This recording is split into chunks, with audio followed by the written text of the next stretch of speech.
mungkin dalam prosesi itu tanpa adanya gamelan, apakah bisa seorang seperti ini menggunakan Ritika dan yang nista Benar. gending masih berjalan. Mohon maaf, tolong niki sekegong mangde merariana Itu sering terjadi. Sering terjadi. Kukul Banjar atau kukul desa bersuara, mau tidak mau harus tedun.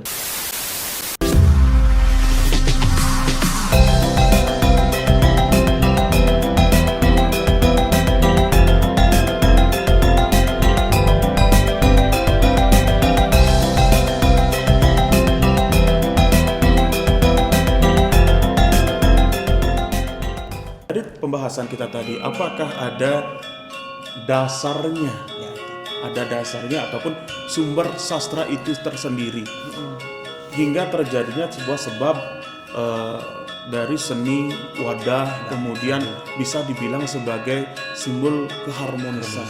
Nah, adakah sastra yang terkait tentang itu? baik, terima kasih juga mengenai sumber atau barometer khususnya di Bali. Mungkin tidak asing tadi ya, di Bali itu kudanya sumber. Tergantung peluduk apa yang mau dimaknai dan digelar.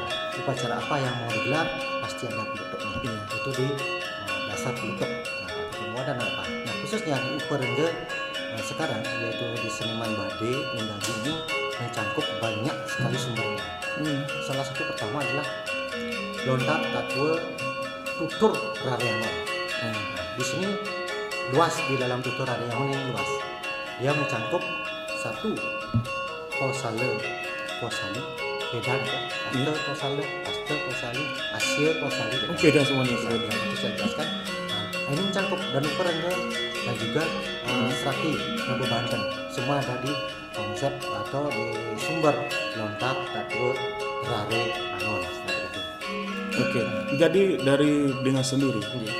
dari tadi kita sudah menyimak Iya. tentang berlangsungnya seni kerawitan itu sendiri. Iya. Apakah ada sumber sastranya?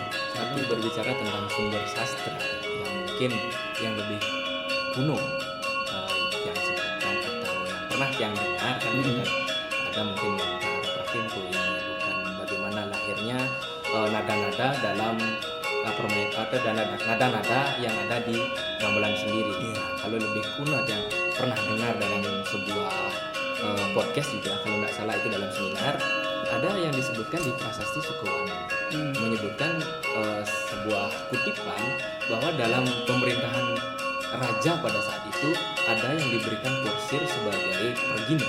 Nah, pergina entah itu juru tarian. Di sana lebih ditekankan bahwa pada saat pemerintahan raja terdahulu, pada saat pembuatan prasasti tersebut, tahunnya yang tepat, tapi kurang lebih prasasti itu ditemukan pada saat kerajaan yang memerintah pada saat di zaman Sukowano tersebut. Disebutkan bahwa ada yang namanya juru gamal seperti itu. Nah, juru gamal mungkin kalau kita interpretasikan pada zaman sekarang, juru gamal itu seseorang yang memainkan gamelan. Berarti mereka sudah ada atau permainan gamelan sendiri, entah gamelan bentuknya seperti apa pada saat itu sudah ada yang namanya juru gamal pada saat itu. Seperti itu. Artinya sudah ada kalau nggak salah itu sebuah kehidupan berkesenian dan niatnya pada saat zaman tersebut, zaman paling kuno pada saat tersebut. Berarti ada sumber-sumbernya seperti lontar perkempul kan seperti itu. Nah, jadi bagaimana untuk berikutnya dengan gempuran zaman yang sangat globalisasi kan seperti itu, gempuran dari media sosial, kemudian kaula muda kita kan seperti itu. Bagaimana caranya mempertahankan eksistensi seni kerawitan di dunia yang sangat global ini seperti itu? Nah, pertanyaan ini sangat bagus, bagus sekali. Bagaimana kita mempertahankan keberadaan seni, khususnya seni kerawitan di dalam dunia era globalisasi sekarang? Padahal seperti ini, kita hidup di zaman globalisasi, penuh dengan kesederhanaan, penuh dengan sekarang media apa, entah media elektronik ya. Nah, ini yang juga tekankan kepada panitia mengenai ini, walaupun sesederhana apapun acaranya, tetap menyuarakan yang namanya gamelan. Tetapi sekarang zaman globalisasi kan sudah sangat-sangat dipersingkat dengan adanya CD dan kaset yang beredar kan, nak ngorang gong Jepang. Ini gue mungkin. Padahal dalam suasana kita menabung kita mendapatkan sebuah pendidikan. Iya benar sekali. Nah sekarang zaman era globalisasi, apalagi sekarang ada tetangga yang mengaku Hindu membawa budaya dari luar, kan seperti itu tantangan yang sangat besar. Dengan mungkin dibilang sederhana ya, mungkin ada tetangga kita yang mengaku Hindu, Iya. ada apa namanya kepercayaan yang mungkin dibawa impor ini, yang diimpor dari luar negeri kita pakai. Nah, itu ada yang namanya alatnya sangat sederhana, jangan sampai kita mengikuti. Kita punya di Bali seperti yang saya bilang sendiri, di Bali itu berbagai macam alat musik instrumental ada. Iya benar. Sekarang kita memilih yang lebih sederhana seperti apa silakan. Bagaimana generasi muda mampu untuk menghidupkan atau mempertahankan seni gamelan, seni karawitan itu dibarengi dengan apa namanya garda atau dibarengi dengan dibentuknya sekolah-sekolah seni, entah dari tingkat SMA sudah ada SMKI, seni dan isi dan pasar itu sudah mengedepankan atau memunculkan, mempertahankan seni-seni kita yang ada, entah itu dari gamelan yang sudah mau punah itu sudah direvitalisasi, kesenian-kesenian yang sudah punah direvitalisasi. Nah sekarang kita sebagai kaula muda, bagaimana caranya di desa itu mampu untuk bersosialisasi kembali kepada teman-teman siapa yang suka menggamel, siapa yang mungkin jangan suka saja, tapi alangkah baiknya ketika kita tidak suka tetapi kita ingin memaksakan, pasti kita bisa. Iya. Pasti setidaknya kita mampu untuk mempertahankan seni ini. Kalau kita tidak, kita siapa lagi? Benar, Kan seperti itu. benar sekali. Ada orang Eropa jauh-jauh datang dari Eropa, Jepang dan lain sebagainya belajar musik instrumental di Bali. Dibawa ke sana, dia diajarkan kepada masyarakatnya di Eropa. Orang Eropa saja belajar ke Bali. Loh, kenapa diri kita tidak? Kenapa diri kita tidak? Malahan kita sebagai seorang umat bersedara atau yang mempunyai tradisi yang sangat banyak, ritual yang sangat banyak, budaya yang sangat banyak, kenapa kita ke luar negeri untuk belajar sebuah kepercayaan atau apa namanya atau sebuah budaya yang mengaku Hindu? Kenapa itu kita pelajari seperti itu? Kita sudah punya hasil karsa cipta dari tetua kita melalui kebudayaan tradisi. Itu saja kita pertahankan. Kenapa kita mengadopsi budaya luar? Kita bawa ke Bali, kita sebarkan di Bali. Itu apakah itu sesuai dengan ajaran kita? Belum tentu. Ya, kita punya seninya sendiri, kita punya tradisinya sendiri, kita punya ritualnya sendiri. Itu saja kita pertahankan. Bagaimana sekarang kembali kepada diri sendiri untuk memunculkan nilai apa namanya niat-niat kita untuk mempelajari hal itu supaya tidak orang luar yang mempelajari budaya kita dibawa dijual ke sana, kita mengadopsi budaya yang Budaya asing yang baru kemarin muncul. Ternyata budaya kita sudah ada sejak ribuan tahun yang lalu. Itu saja kita pertahankan. Mungkin kita menggunakan mulai dari apa namanya kalau kita punya seberapa kita manfaatkan dari bangsa ini. Kalau lebih sederhananya mungkin ada sangar-sangar geder yang memakai satu pasang dua pasang itu kan bisa seperti itu juga sudah dapat melatih otak diri kita. Jangan sampai kita mengadopsi budaya yang di luar kita bawa ke Bali, kita terapkan di Bali. Budaya kita lambat laun akan menyusut, pada akhirnya akan punah. Nah orang luar yang akan apa namanya mempertahankan itu seperti itu.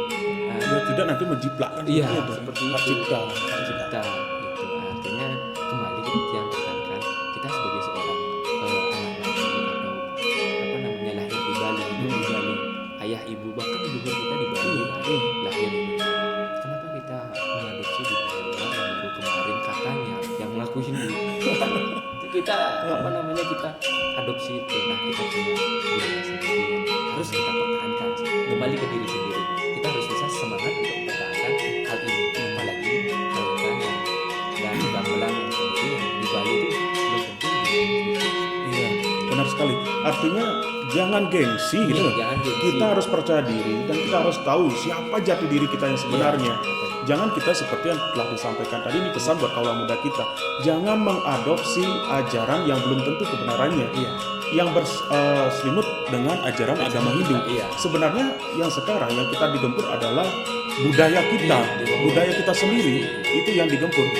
Dengan arus globalisasi yang sangat besar, yang sangat kuat sekali, kita harus kuat, kukuh, percaya diri tahu identitas label kita siapa seperti itu. Itu pesan buat kaula muda.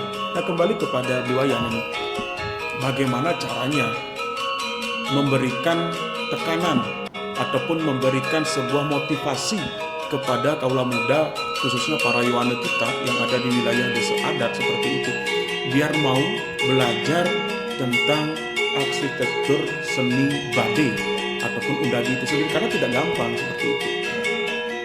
Itu pertama yang kita potong sumber barometer jadi lontar-lontar nanti pertama kan tadi lontar itu kedua ada namanya yamu kurang tadi, ketiga ada namanya tatwa yamu tatwa.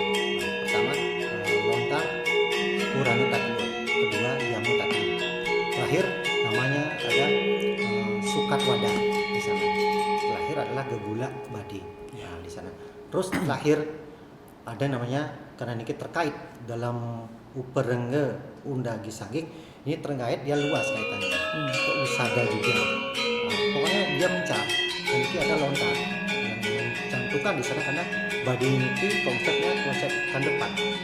Dia menggunakan segala sesuatu pembuatan dari Baduy itu ada konsep pembuatan tadi lihat tekarannya, menggunakan keseimbangan antara manusia dan lingkungan.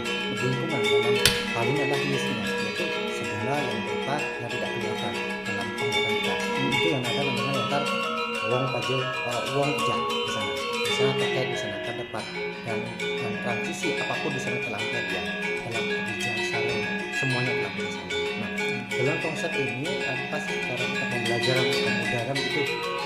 Nah, di sana yang jelas yang perlu kita ketahui pertama yang tadi sumber barometer dari lontar-lontar ini kita kaji-kaji. Kedua kita telaah. Nah, dalam penelaahan ini ada namanya suatu kesimpulan mungkin ikiawa asta kosali itu perlu asta kosali asia kosala. Asta kosala yang mengatur kita buat bangunan seperti ini, gedung, rumah atau struktur Bali, dia tergolong ke asta kosala. Asta kosala dia. Kalau dalam pembangunan Prahyana, Meru, tukang sampai tukang solas, menara, Baduy, itu segala pernak-pernik yang mengenai plebon atau ngaben itu tergabung Asia Kosala. Asia Kosala dia termasuk. Nah, di sana ada Kosala lagi. Kosala itu balik kambang, simbol dari suatu simbol-simbol desa itu ada balik kambang di dalam telaga disimbolkan. Ada yang asta atau hasta. Di sini asta atau hasta itu sama. Itu hitungan panjang. Dalam agam-agaman sang undagi atau sangnya tidak semata-mata ikut-ikutan. Nah, dalam dia implementasi ekspresi yang bagi belajar memang ini memang tumbuh dari kecil di awal.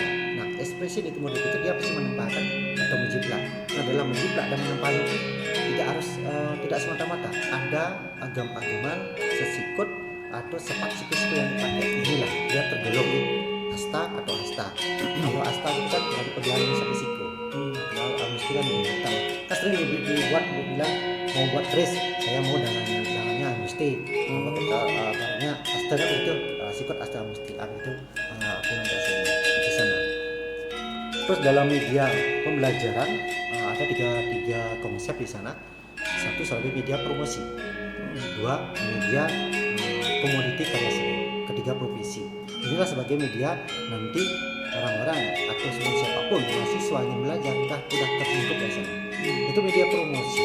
Pertama adalah suatu media di mana kita bisa menampilkan karya seni dengan menampilkan ragam hias, semua ornamen-ornamen dengan kreativitas kita bisa mempromosikan seni budaya kita. Apalagi di Bali terkenal dengan seni kurang dan banyak tradisi budaya yang bisa dilahirkan sebagai media promosi, dan ini juga pun sebagai tatanan mahasiswa ataupun yang mau belajar di sana. Di sini dia dirangkumkan di sini media promosi. Ini akan menarik para seniman untuk hadir.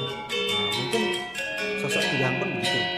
Dimanapun ada orang ngaben, masal atau seperti Baduy Dikit yang udah tua, udah kawin lah, udah belum tua, udah kawin punya anak itu. Artinya kondisi boleh tua, jiwa tetap muda kan seperti itu. Ada pembangunan menara Badi di mana di Ubud, terutama yang di Ubud yang masih ada, apalagi yang di Puri, jujur tidak pernah pulang.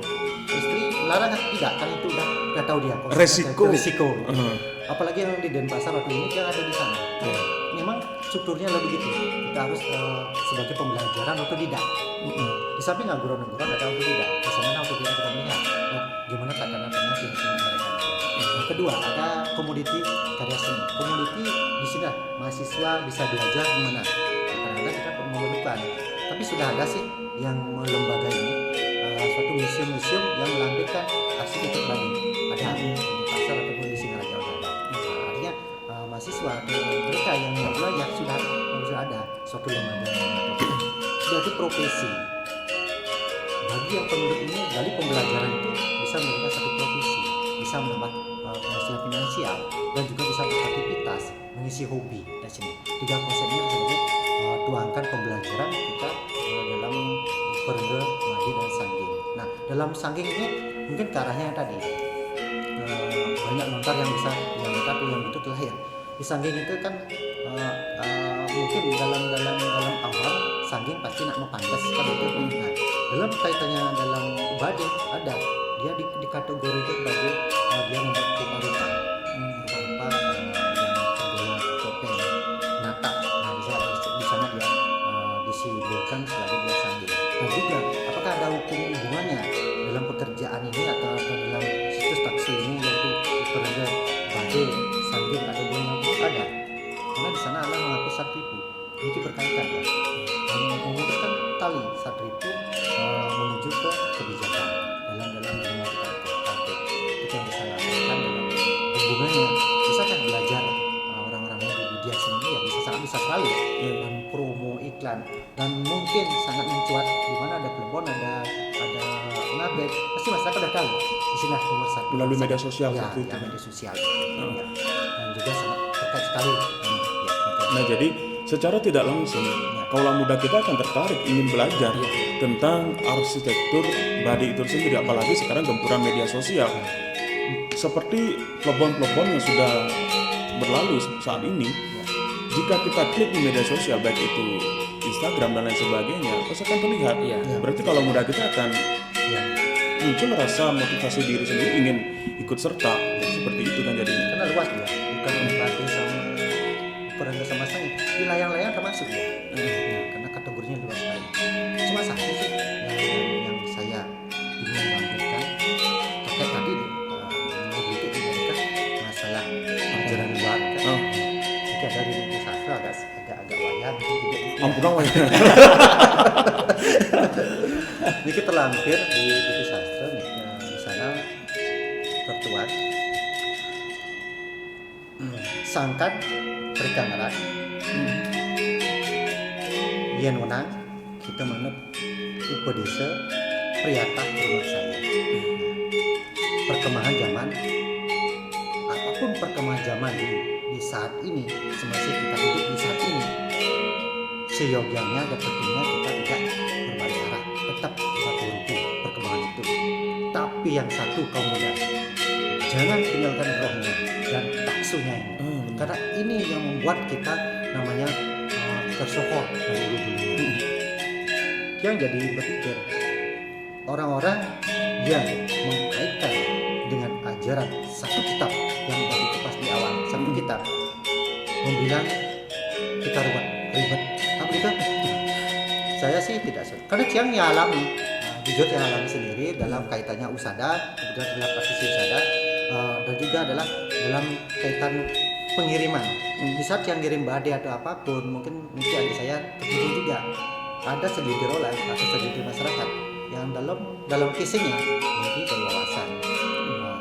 Itu poster tubuh dia adalah orang yang luas pemikirannya. Nah kadang-kadang dia begini, maaf ya bahasa Bali aja, benar baik, orang tingkat masih karma dalam mereka. Maaf, itu real. Artinya memang benar terjadi seperti itu. Yang bukan satu tempat, seluruh Bali yang pernah begitu memang dalam jatuh. Yang apa? Dalam arti kesan, tapi dalam filosofi poster kita ya kita sebutkan. Karena dalam hal ini dalam nangun yatnya apa apapun jatinya dalam di Bali itu ada namanya konsep-konsep aturan-aturan atau pakem yang kita jaga. Karena jangan membawakan ataupun menghujat ataupun menjelekkan acara yang digelar itu akan berdampak fatal. Satu, si punya karya. Dua, yang mengeluarkan kata-kata. Ada konsep ketekarannya itu. Artinya ada unsur timbal balik. Iya pasti.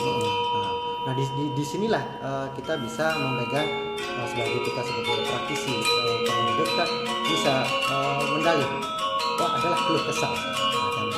Nah ini kan mungkin prioritas dia tidak mendalami yang bilang di awal, dalami dulu baru meternya, pelajari dulu karena kita maksimani ada banyak realita sumber yang kita bisa dalami, tidak hanya satu. Wacananya beraneka ragam, wacananya B, wacananya C itu banyak kan begitu. Nah itu yang mereka belum istilah telah dalam artian. Dan juga saya hanya dalam arti ya dalam itu suatu perbuatan baik dan buruk ditentukan oleh karma, hasil karma dan hasil karma. Itu yang membawa kita kalau misalnya kita punya istri akan meninggalkan, kita akan sendiri berjalan menuju karma itu kan itu. Nah, tapi dalam hal ini kita punya tatanan Mister Mahathir utama. Inilah tubuh atau roh kita yang dibeli yang akan menjiwai tatanan tradisi budaya Bali. Kalau ini kita tinggalkan, bagaimana arah Bali ini? Artinya harus ingat dengan jati diri kita sendiri kembali. Siapa kita? Mana kita? Jangan ujuk-ujuk pintar, wawasan, punya duit, kemewahan itu semua tidak akan bisa dalam sarung saya Anda bawa ke sana. Tetap ini ada tatanannya. Nah jadi demikian tadi sudah sangat banyak sekali pembahasannya kan itu seperti itu. Bagaimana tatanan kita sebagai umat Hindu di Bali, jangan lupa dengan diri kita sendiri, jangan lupa dengan jati diri.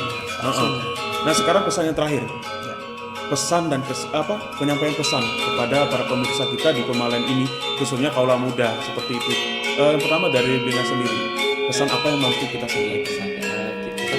Kita mengubah tadi kan kita sumber dalam pementasan tadi itu yang kita sebelumnya mohon maaf baru saya ingat ternyata di prasasti dibikin tahun saka 1818 itu yang untuk yang itu adalah pesan kepada kaula muda dan juga mungkin senior dan senior yang sudah menonton podcast ini biar bagaimana kita sebagai orang Bali yang tahu kebalian kita tidak meninggalkan kebalian kita seperti itu. Kita punya berbagai macam tradisi, ritual, seni itu jangan sampai itu kita tinggalkan.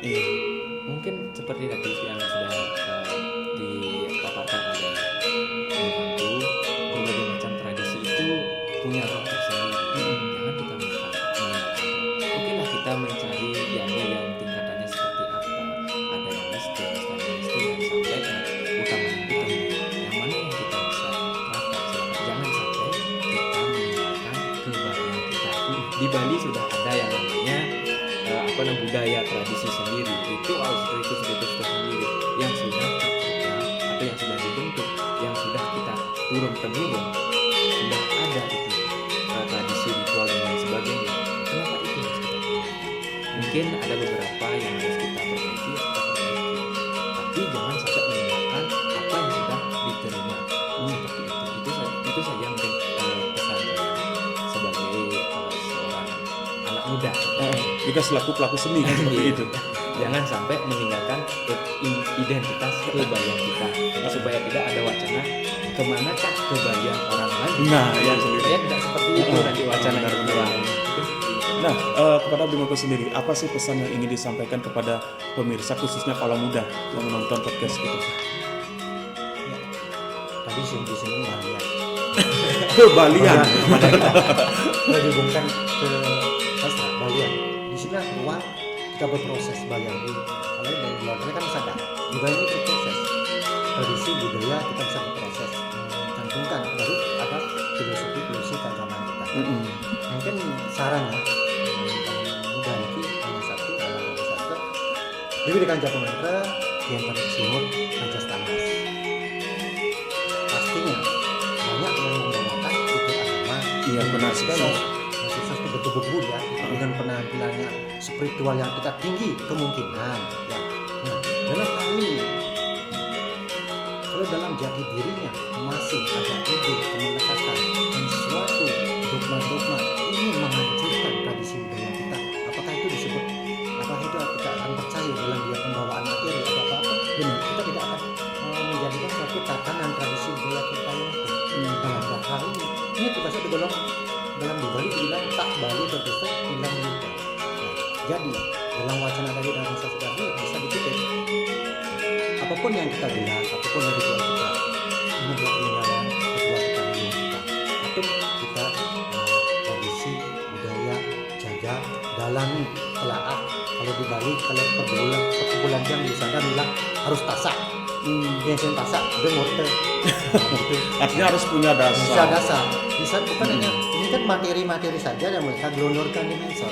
Nah, prakteknya tidak ada dan juga agak mengurangi norma-norma yang kita lampirkan. Baik. Menjadi penyebutan di pemuda. Nah, untuk pemuda selalu berproses tanpa protes. Itu saja Oke. sih. Ya. Baik, terima kasih buat kedua narasumber kita pada hari ini.